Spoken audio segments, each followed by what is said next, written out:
Welcome to the second quarter 2024 ConocoPhillips earnings conference call. My name is Liz, and I will be your operator for today's call.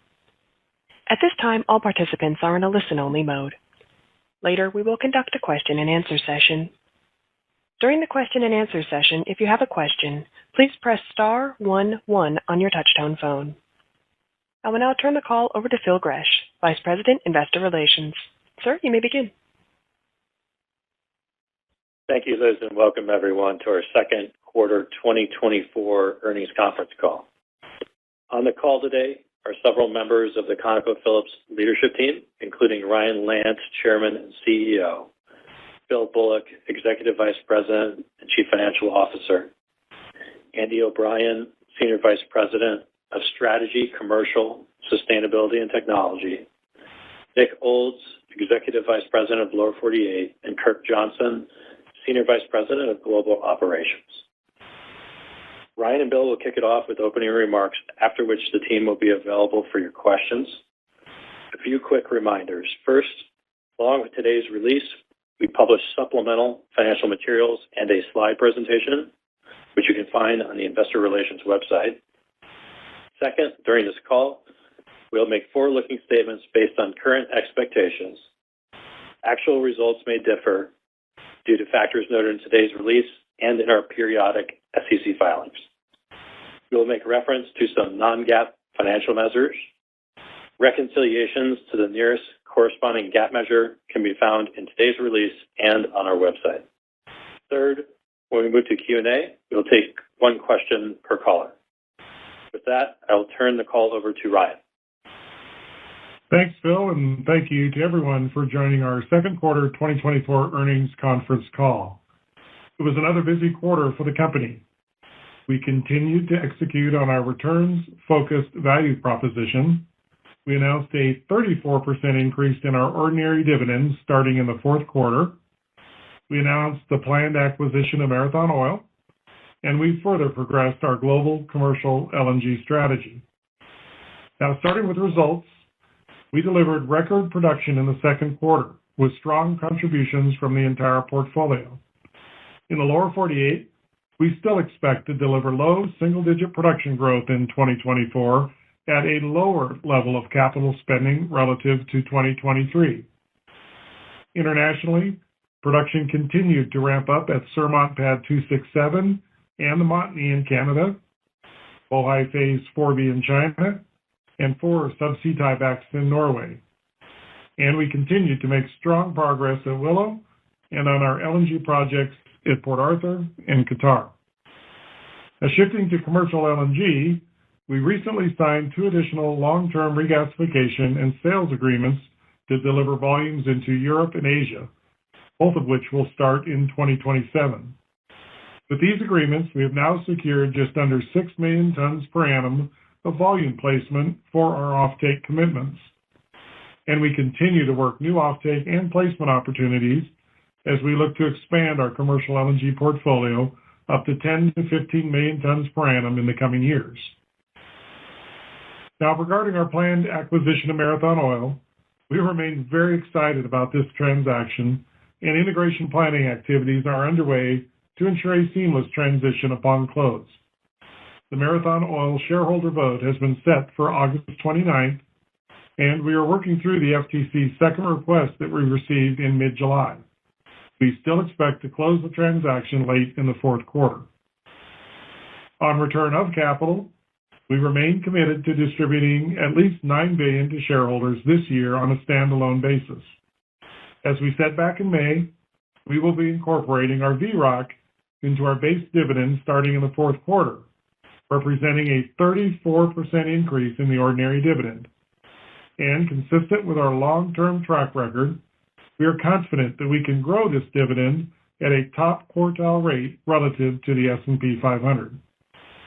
Finally, as we previously announced with the Marathon acquisition, we will be increasing our annualized buyback run rate by $2 billion upon closing, with a plan to retire the equivalent amount of newly issued equity in 2 to 3 years. So to wrap up, we're pleased with our operational execution, and we are looking forward to closing the Marathon transaction later this year. Now let me turn the call over to Bill to cover our second quarter performance and 2024 guidance in more detail. Well, thanks, Ryan. In the second quarter, we generated $1.98 per share in adjusted earnings. We produced 1,945,000 barrels of oil equivalent per day, representing 4% underlying growth year over year. And this includes the impact of 18,000 barrels per day of turnarounds.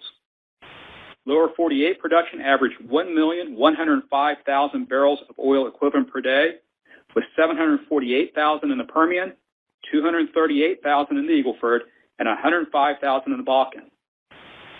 Alaska and international production averaged 839,000 barrels of oil equivalent per day, also representing roughly 4% underlying growth year over year, excluding the Surmont acquisition effects. Now, this highlights the benefits of our diversified global portfolio. Moving to cash flows, second quarter CFO was $5.1 billion, which included over $300 million of APLNG distributions. Working capital was a $100 million headwind, which was lower than our guidance of $600 million, as the expected timing of some of our tax payments shifted into the third quarter. Capital expenditures were just under $3 billion. We returned $1.9 billion to shareholders in the quarter, including $1 billion in buybacks and $900 million in ordinary dividends and VROC payments. And we ended the quarter with cash and short-term investments of $6.3 billion and $1 billion in longer-term liquid investments. Now, turning to guidance, for the third quarter, we expect production to be in a range of 1.87 to 1.91 million barrels of oil equivalent per day. And this is inclusive of the 90,000 barrels per day of turnaround impacts that we discussed last quarter. The primary driver of that is our once every 5-year turnaround at Surmont, which will impact production by about 50,000 barrels per day during the quarter. For the full year, we have raised the midpoint of our production outlook, reflecting strong second quarter results. Our new range is 1.93 to 1.94 million barrels of oil equivalent per day, which implies roughly 3% underlying growth year over year. Our full-year turnaround forecast continues to be about 30,000 barrels per day. On income statement guidance items, we have lowered our DD&A guidance to a range of $9.3 to $9.4 billion, and we have lowered our annual after-tax adjusted corporate segment net loss to a range of $800 to $900 million. Now, these decreases are partially offset by higher forecasted adjusted operating costs, which we now anticipate to be in a range of $9.2 to $9.3 billion, primarily due to increased transportation and processing costs and inflationary pressures in the lower 48. For CapEx, we expect to spend approximately $11.5 billion. Now, this reflects strong progress on our Willow scope for the year, as well as some additional capital allocated to lower 48 partner-operate activity that has highly competitive returns. On cash flow, we are increasing full-year guidance for APLNG distributions by $100 million to $1.4 billion, and we expect $400 million of these distributions in the third quarter. Additionally, we're going to have a $100 million pension contribution in the third quarter. Finally, regarding working capital, we anticipate a $500 million outflow based on a tax payment shift I mentioned from the second quarter to the third quarter. And as a reminder, guidance excludes the impact of pending acquisitions. So in conclusion, we continue to deliver on our strategic initiatives. We remain focused on executing our plan for 2024. We're committed to staying highly competitive on our shareholder distributions, and we're progressing towards closing the Marathon transaction. That concludes our prepared remarks. I'll now turn it back over to the operator to start the Q&A. Thank you. We will now begin the question and answer session. In the interest of time, we ask that you limit yourself to one question. If you have a question, please press star 11 on your touch-tone phone. If you wish to be removed from the queue, please press star 11 again. If you're using a speakerphone, you may need to pick up the handset first before pressing the numbers. Once again, if you have a question, please press star 11 on your touch-tone phone.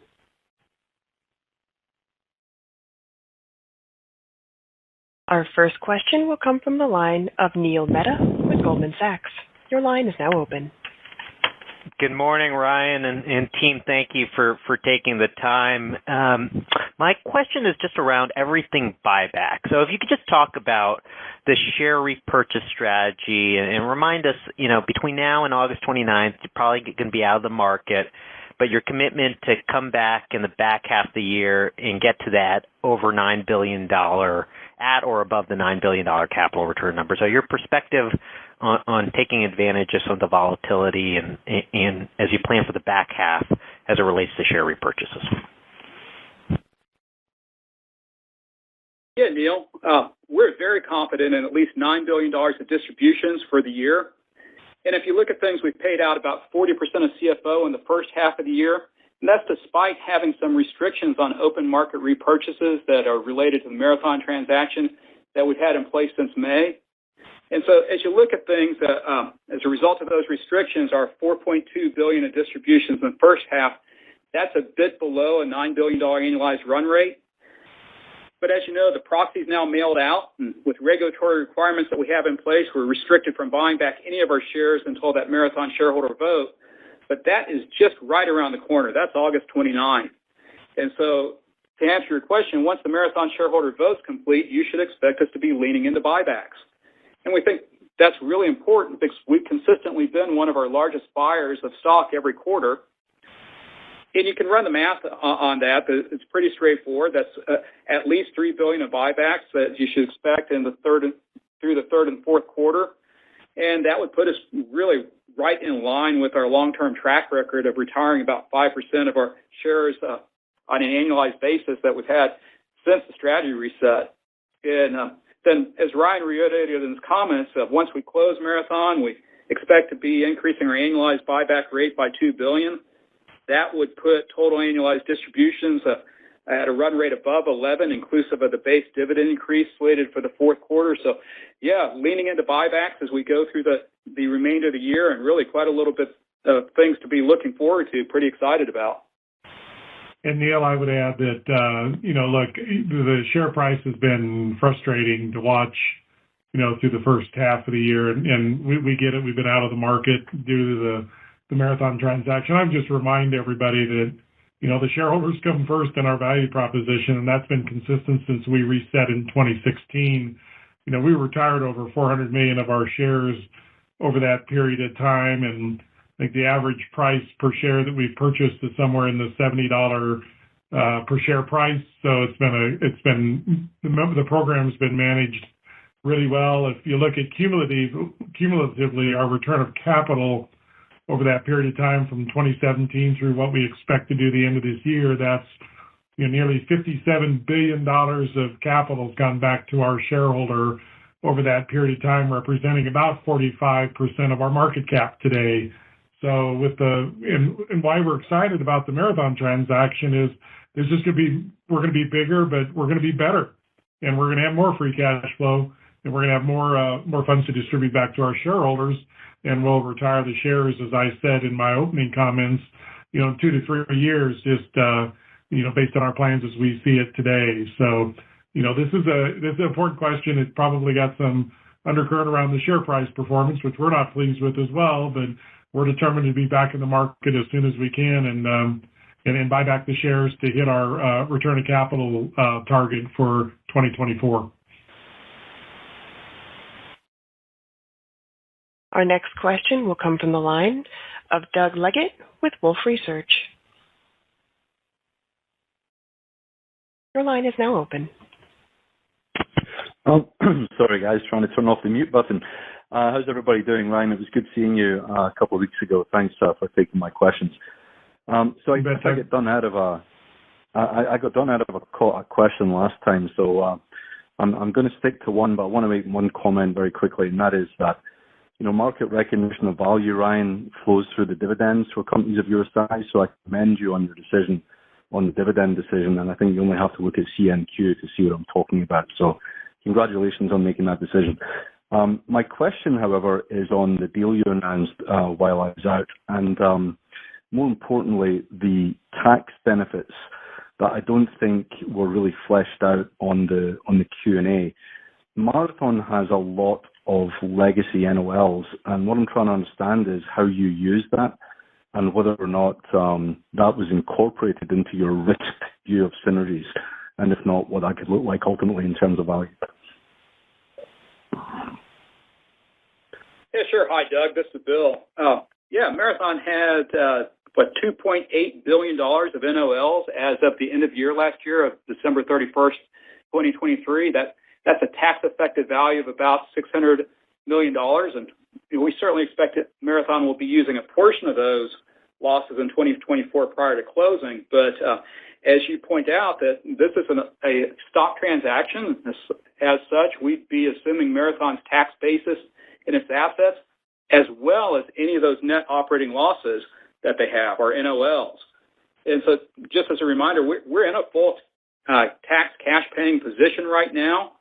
And at today's pricing, we would expect to be able to use any remaining NOLs within the first 3 years or so. And so what I think is important about this is that we don't consider NOLs as synergies.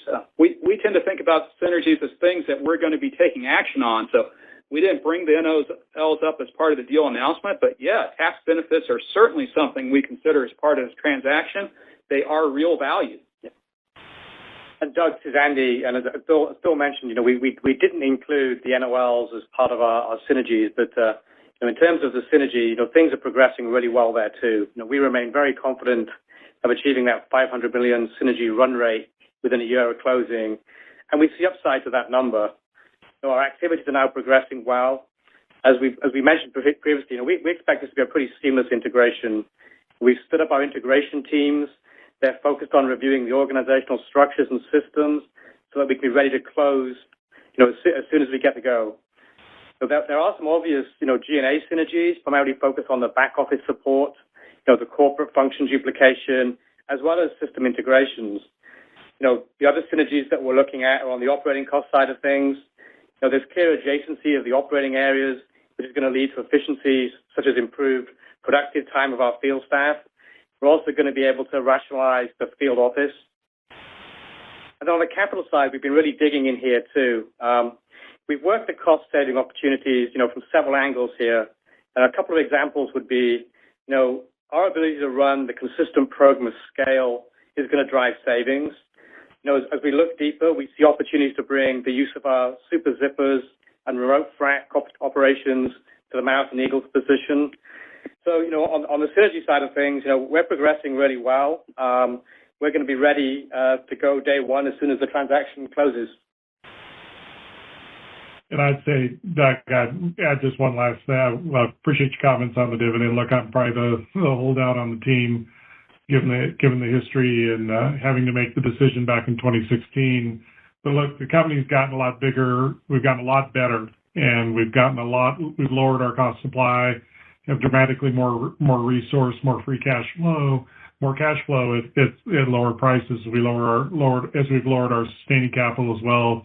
Balance sheet's in great shape. So it all lent itself to doing the dividend action that we're going to do in the fourth quarter, consistent with the close of the Marathon transaction to your earlier comment.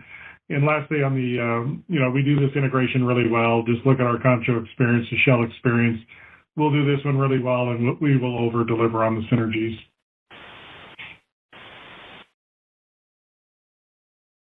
Our next question comes from the line of Scott Hanold with RBC Capital Markets. Your line is now open. Thanks. My question is around LNG, and I'd be interesting to hear about, how your strategy is evolving, specifically your recent regas agreement at Zeebrugge and the Asia agreement. How are you thinking about regional targeting and contracting on the future takeaway to get to that 10 to 15 that you've stated out there? Hey, Scott, this is Andy. I can take that one. As you mentioned, we have made further progress on marketing our LNG. We did secure 0.75 MTPA of regas capacity at the Zeebrugge terminal in Belgium. And then we also entered into a long-term sales contract with an Asian buyer for approximately 0.5 MTPA. So these recent placements take our total now from the 4.5 we previously communicated to 6 MTPA. As a reminder, 2 of that is in support of the SPAs we have with Qatar. Now, for competitive reasons, we don't talk too much about in advance, where we're developing offtake sources or regas capacity. But as you can see from this quarter, we're making really good progress on both fronts. And as we previously communicated, over the long term, 10 to 15 MTPA would be a good range of capacity for us. At that size, we can achieve the full benefits of scale really across our organization. So, I think we're really happy with the progress we've made this quarter, and I think everything's on track for what we're trying to achieve here.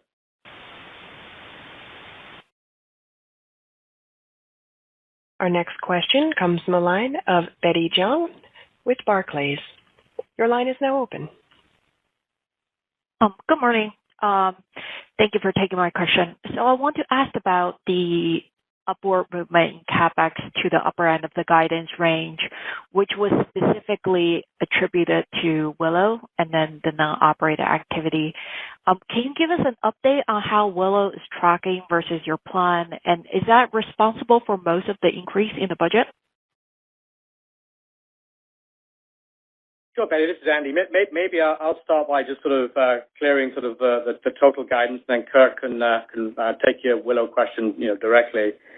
So we initially set a guidance range of 11 to 11.5 billion at the beginning of the year, and that included a number of uncertainties, including Willow. So we now have wrapped up a successful winter construction season, and we're halfway through the year. And we now have line of sight of achieving a scope of work at Willow of around $1.5 to $1.7 billion this year. On any large project such as Willow, achieving scope and milestones on time or early in the first few years is really quite critical. It sets the foundation for us for success and de-risks our project execution. And as I said, the other area we specifically called out is the lower 48. There are a couple of moving parts here. We see an increase in our partner-operated scope, and specifically here, when we're balancing on attractive, low-cost supply opportunities by partners, we're going to participate. And then also on the operating side of things, we are seeing more wells as a result of our efficiencies. So both the partner-operated activity and the efficiencies, they're going to provide us some production benefit in 2025. So when we think about it, we're pleased with the scope of work we've achieved so far this year, and then the scope we've locked in for the second half. Now given we're halfway through the year, we're now comfortable guiding that capital for the total year is going to be about $11.5 billion. And Betty, this is Kirk, and I can give a little bit more color here on Willow specifically. Certainly, as Andy spoke to, our strong execution and the accomplishments that we've realized here in the first part of this year just continues to give us a strong view of what Willow capital will be here in 2024, and that's why we're moving into this 1.5 to 1.7 billion range. Again, it's just a function of really strong execution across our workflows, and that is, of course, factored into our total company guidance. On any large project such as Willow, achieving our scope and our milestones across the full suite of workflows, from engineering through fabrication and construction all the way through supply chain, in these first few years, especially having just taken FID here late last year, it's just critical. And this sets the foundation for our success going forward as a project. Certainly, as you heard from me last quarter, our winter construction season here in 2024 wrapped up, and we were able to achieve all the critical scope that we had planned here, despite some pretty challenging weather that caused some early delays, but ultimately we were able to get all of that critical scope completed. On fabrication, the largest of our operation center modules, we completed ahead of schedule. Those modules shipped, and they've now actually arrived in Alaska, and we have plans to take offload from barge to shore here this month in August. Engineering is also on track, and when we couple up the fact that we're just doing really well on engineering as well as wrapping up these operation center modules a bit early, it's allowed us and our contractors to roll directly from fab of the ops center modules into these central processing facility modules, and we're able to do that actually a couple months better than planned, which just puts us in a strong position as we set this foundation for the large project. In fact, we cut steel here just last month in July. So I'll wrap it up by, again, just reinforcing, this first year post-FID is important, and it's also important in procurement. All of our major facility contracts have been landed and equipment orders, and in fact, we're now at a place where we can say 80% of our total facility spend is wrapped up within contracts, and we continue to make progress on that here as we move into the second half of the year. So again, across all the workflows, just hitting these milestones early is really important, and it gives us a lot of confidence to reinforce our prior guide on total project capital, and we're still on track for a 2029 first oil. And Betty, I would step back just at a very high level, a couple comments on my side too. You shareholders should want us doing this. This is de-risking the big project as Kirk described. And on the extra OVO work that Andy talked about, look, our choice is to cut back our operated program to hit some capital number for the year, and that's not a good decision either. So rather than cut back an operated program just to cover for additional ballots we're getting from other operators, doesn't make a lot of sense to us given the cost of supply of those opportunities. So we're wanting to fund both of them at this stage.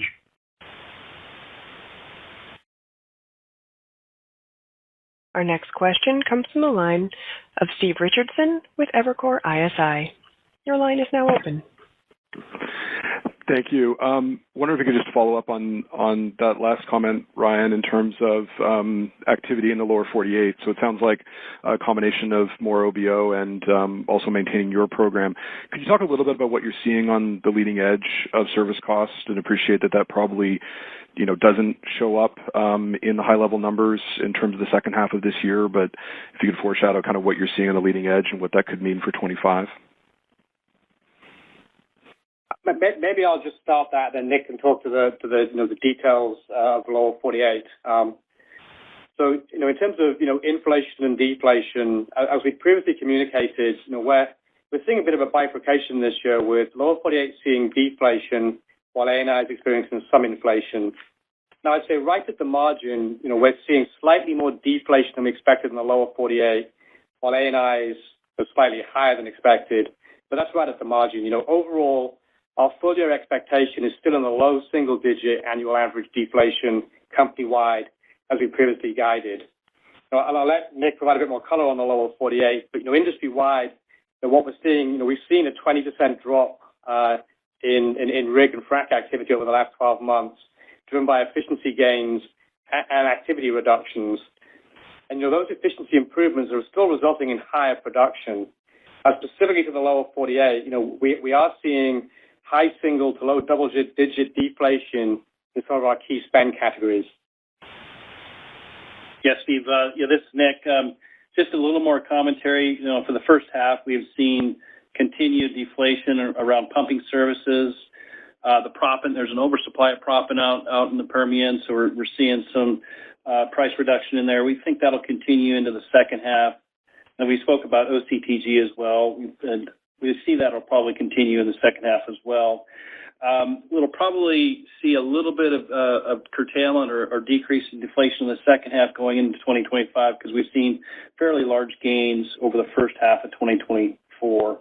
But overall, we're capturing that. And when you look at lower 48 in general, we'll have a full run rate. If you look from July through December, we'll capture that deflation. That's where we see the fact that our 2024 budget is modestly lower than 2023, primarily driven by that market deflation capture.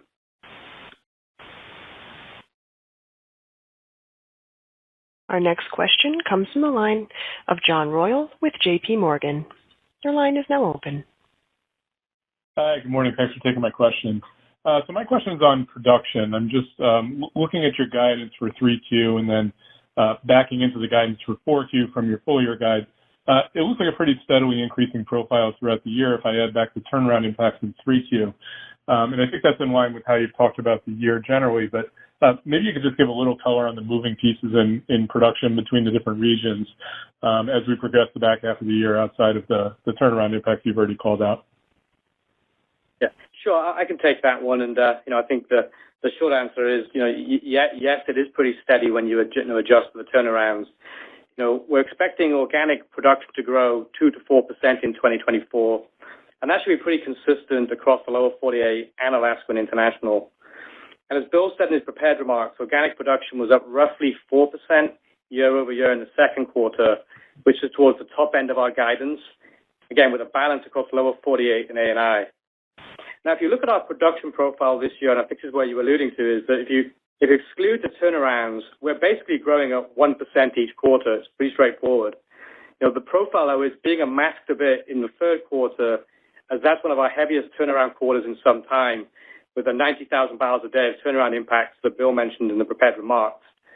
Maybe just to give a little bit more color on that, that 90,000 barrels is split 50 in Canada, 20 in the lower 48, 6 in Alaska, 5 in Norway, and then 4 in Malaysia and Qatar. And in the lower 48 specifically, our second quarter actually outperformed our expectations, and we are expecting production to be fairly flat in the third quarter, and that's due to the turnaround I just mentioned of the 20,000 barrels a day that we have at Eagle Ford. Then we'll be up in the fourth quarter versus the third quarter. So, bottom line, we're tracking right in line with our guidance. Just the quarter to quarters are somewhat masked a bit with the turnaround activity that you're seeing.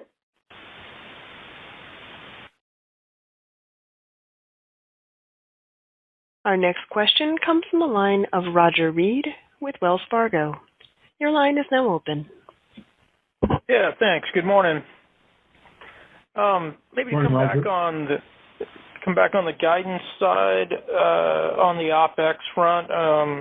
Obviously, you're talking about costs going up a little bit. You've talked about some of the things on the CapEx side. I didn't know if those were tied together, like higher activity, higher costs. What part of this is, kind of internal versus external? And broadly speaking, what are the inflationary pressures?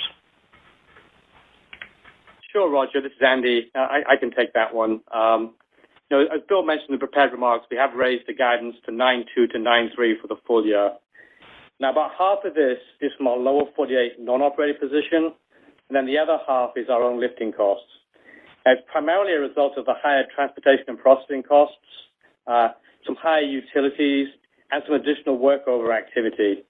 And we have been experiencing some of these impacts in the second quarter, and we're now incorporating those into the full-year guidance. Probably, another point I would make is that, as a reminder, the third quarter is going to be our large turnaround that I just referred to. So with that, we will actually see the third quarter be the high point of the controllable costs for this year.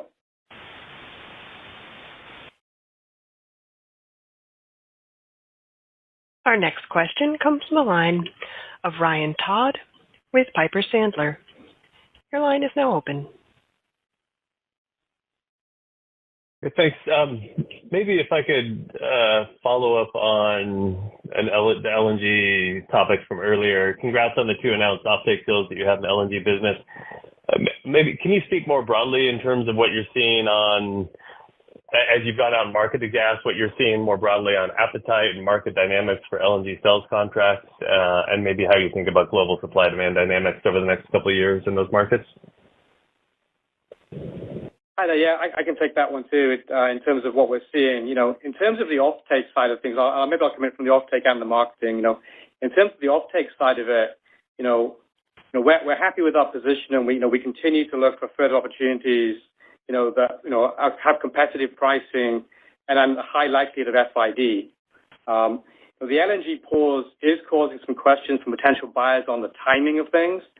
But again, against this backdrop, we've been able to sign 2 deals this quarter, and I think that clearly highlights the benefits of our permitted project.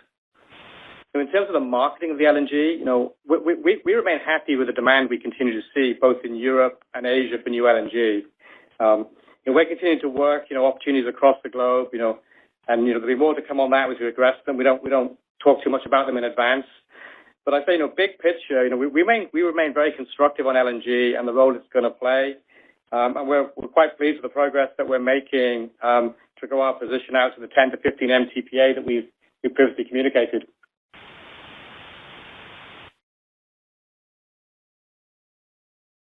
Our next question comes from the line of Neil Dingman with Truist.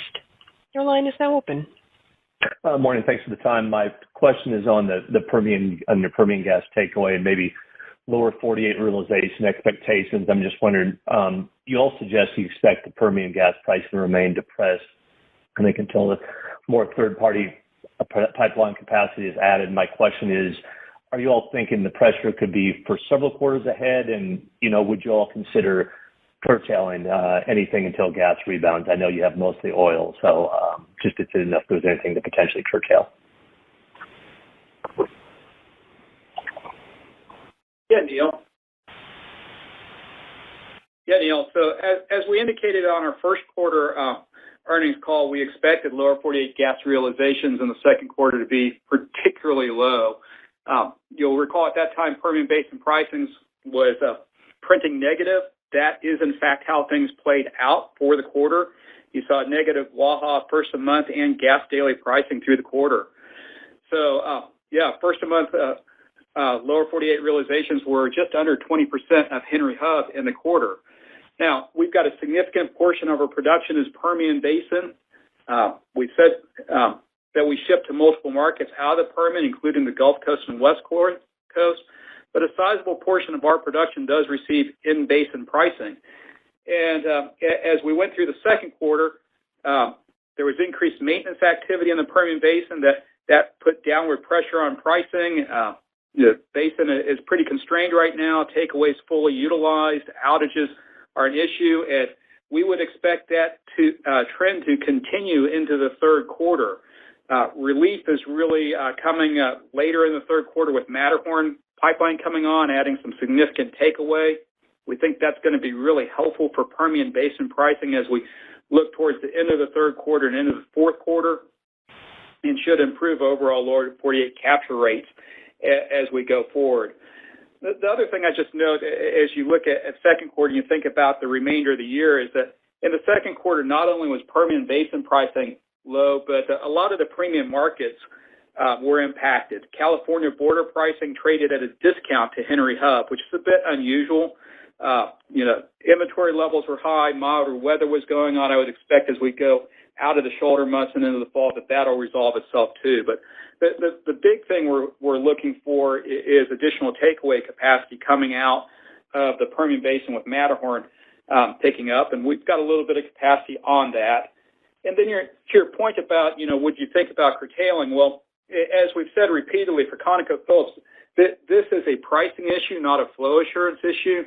And that's really important because we're primarily investing in oil-producing opportunities in Permian Basin, and we do not routinely flare. So being able to move that production is important. So we're a long way away from looking at curtailing oil production, but we are looking forward to additional capacity coming out of the Permian Basin.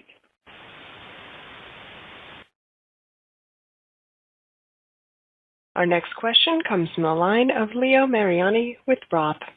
Your line is now open.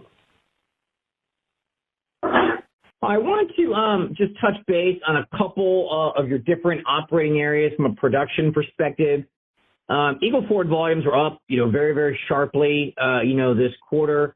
And you also saw a pretty nice rise in your Canadian, Montney volumes as well. So I was hoping you can give, a little color around those. I mean, is some of the jump in Eagle Ford production, somewhat temporary? Maybe there was a lot of turn-in lines and expect production there to moderate, later this year. And also just on the Montney stuff, is that just going to kind of steadily grow? Just trying to get a sense of trajectory on that asset also. Thanks.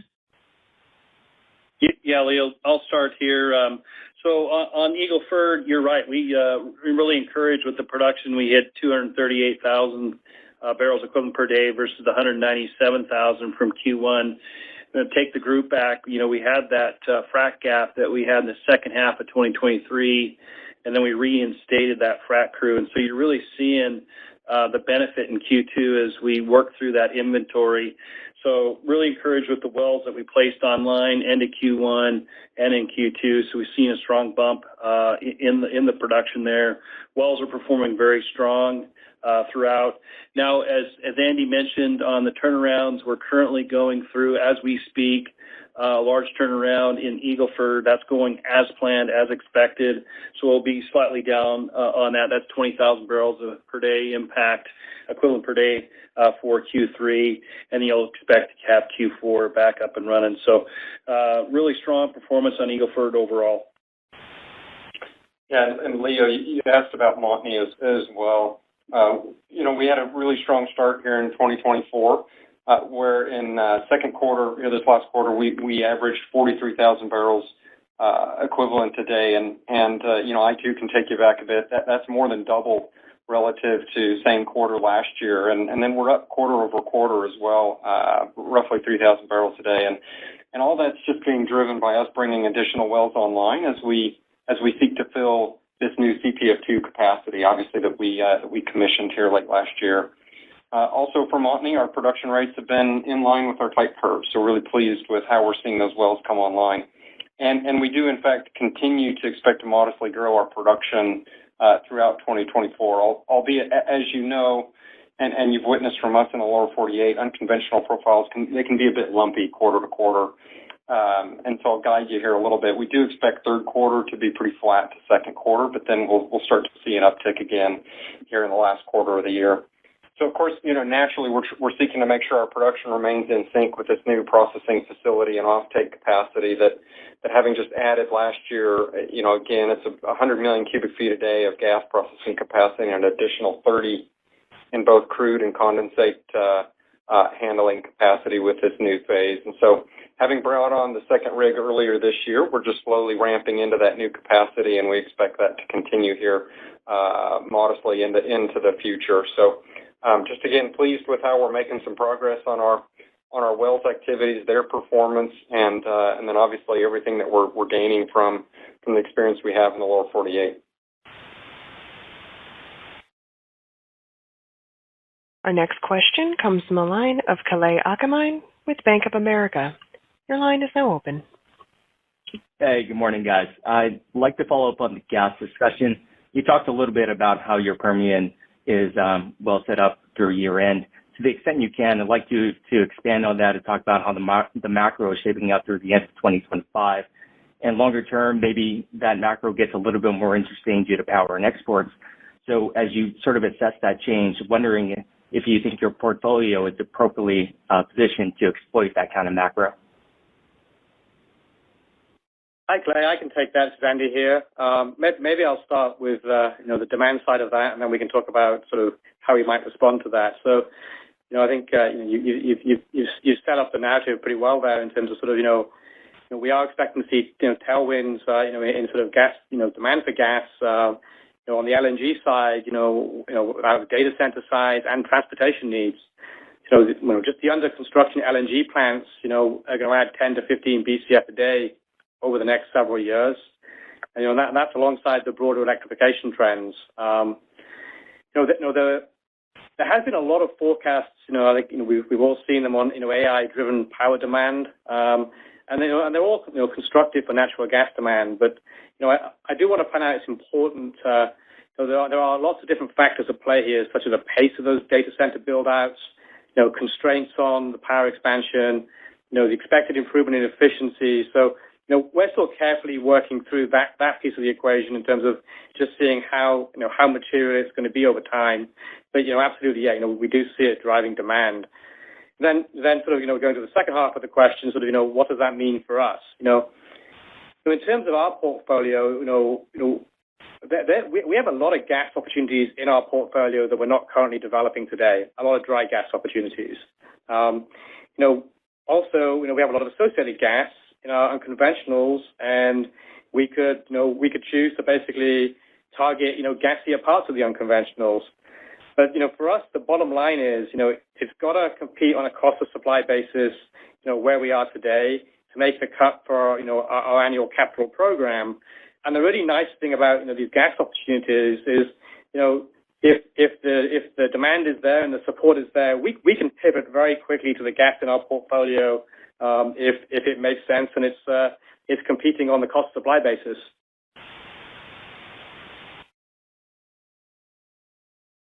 Our next question comes from the line of Bob Brackett with Bernstein Research. Your line is now open. Good morning, and I'll return to Willow project. It's perhaps $7 billion of CapEx. It's the biggest project, I think, on the North Slope in the last 20 years. And so I'll ask some questions that are a little nitpicky to get comfort around the doability of the project. And I guess on the facility side of spend, you mentioned the arrival of the operations center. The other pieces of the facility, I guess, are the drill pads and then the central processing facility. What's the design philosophy around those, and how do you get comfort that you're in strong control of those? Yeah, hi, Bob. This is Kirk. Yeah, certainly good questions. We've been very proactive in how we've planned this project out over the coming years, and certainly what you're hearing from me is how that's playing out for us, which is it's a combination. Of course, naturally, we're seeking to build as much of these modules outside of the Alaska North Slope, where we have pretty challenging weather conditions. It's remote, and it takes a lot of effort and a lot of planning to do what we can do each winter within those winter construction seasons. And so we've been very purposeful in how we identify areas in which we can aggregate and build these large modules off-site, whether it be in Alaska or in other regions globally, and build those certainly with preferred contractors and partners that can progress those with us. You've heard how I've described we've locked up a bulk of our spend, upwards of 80% of our total facility spend in the fabrication as well as in the construction of all of this, whether it be off-site through the modules. Obviously, we have to work on the transportation, sea lifting those into Alaska. We're still making a few truckables in pieces of work that are appropriate that we can do there in Alaska and exploit the talent and the labor markets that we have in Alaska. And then, of course, we're transporting all of that to the North Slope. And these are across multiple winter construction seasons, which is why you hear me describe the good work that we had this year. We do actually have expectations of even more work next year in 2025 on the North Slope. And again, that's all weather dependent. And this is why it's so important for us when we have good weather to knock that scope out when we have that opportunity. And so we purposely staged and created this project so that we can get that scope done. We expect to have our peak activity both in fabrication and construction in Alaska across 2024 and the 2025 years. Expect that to stair-step down. But again, that's premised on good weather, strong line of sight to our contractors, and so we just feel like we've got a really strong foundation to how this project's starting just immediately post-FID. So we're really happy with how all this is looking for us, Bob. And Bob, I'd add a couple other things just from my long-term experience on the North Slope. You know, this is, 25th or more drill site that we've built on the North Slope. They're all trunk and lateral designs. They're the same design that we've done on drill sites, for the last, 10 or 15 years. So we know how to do them. We've done a lot of them, and this isn't any incremental scope. And then on the central facilities, to your question, we've done both. We've stick-built facilities on the North Slope during our winter construction seasons, and we've built them off-site and sea lifted them up. And the important part for Willow was the size of the opportunity there for us, and the size and scope of the facilities lent themselves to off-site fabrication. And I think the team did a great job hitting the window pretty well on the Gulf Coast. When there was, ramping down of activity, we could slot our project in pretty quickly, get the good productivity, and then as we've already demonstrated our ability to sea lift the facilities up to the North Slope, it's gone really well with the first set of facilities showing up. So that's an important distinction because a lot is stick-built on the North Slope, but the size of Willow, to us, demonstrated the need to go off-site and build it on the Gulf Coast, take advantage of better productivity and year-round building, and then ship to the North Slope.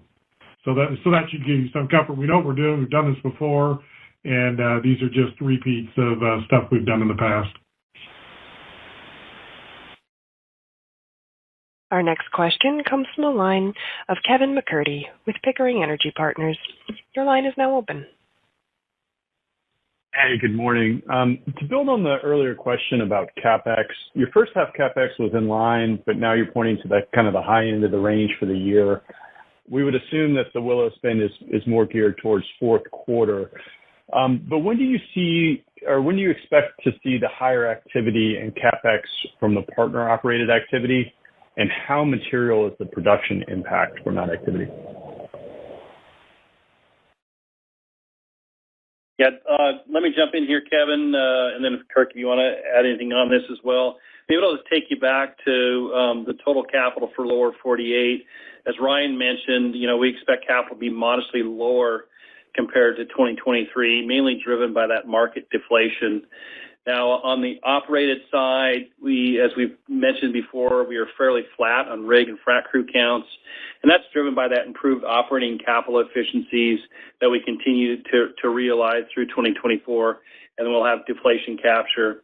Now, on the non-operated side, to your point, capital is higher as we've seen higher amount of Permian non-operated ballots than anticipated relative to the 2024 guidance given. So that's higher activity, and as Andy mentioned, we'll continue to participate in those. Now, these investments are attractive within our cost supply framework and are competitive compared to our operated program. We've seen that through 2Q especially, and that's why we've raised guidance. We do detailed analysis on all of these as we go through our cost supply framework. Now, if I look in the second half of this year, we'll continue to realize the benefit of the deflation. And like we've seen in previous years, that non-op activity typically tails off, kind of the back end of Q3 and then Q4. So we expect that as well. So again, just kind of circling back, our capital for the year is just modestly lower than 2023. Our next question comes from the line of Paul Cheng with Scotiabank. Your line is now open. Hi, thank you. Hey, guys. Good morning. Maybe this is Ryan or maybe it's for Bill.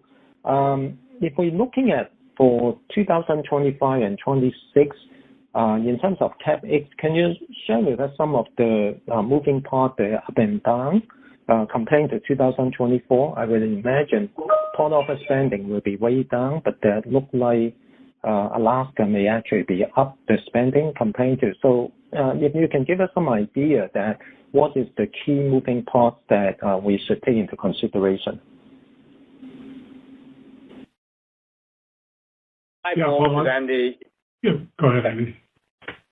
Yeah, Paul, you've highlighted a few of the moving parts that we'll have in 2025, but at this point, it's a bit early for us to be talking about what the 2025 capital spend is going to be, particularly when we prior to closing the Marathon transaction. So, I think that's going to have to wait until we get through later through the year and get the Marathon transaction closed before we're going to be wanting to talk in detail about 25 CapEx.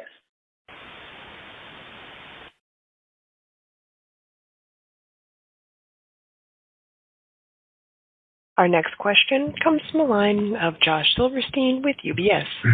Your line is now open. Yeah, thanks, guys. Just wanted to get an update on some of the LNG project development. I was curious if the permitting slowdown in the U.S. has actually helped the pace of development at Port Arthur. And then I think it's been about a year since the Seguro LNG announcement. Just wanted to get an update on that project too. Thanks.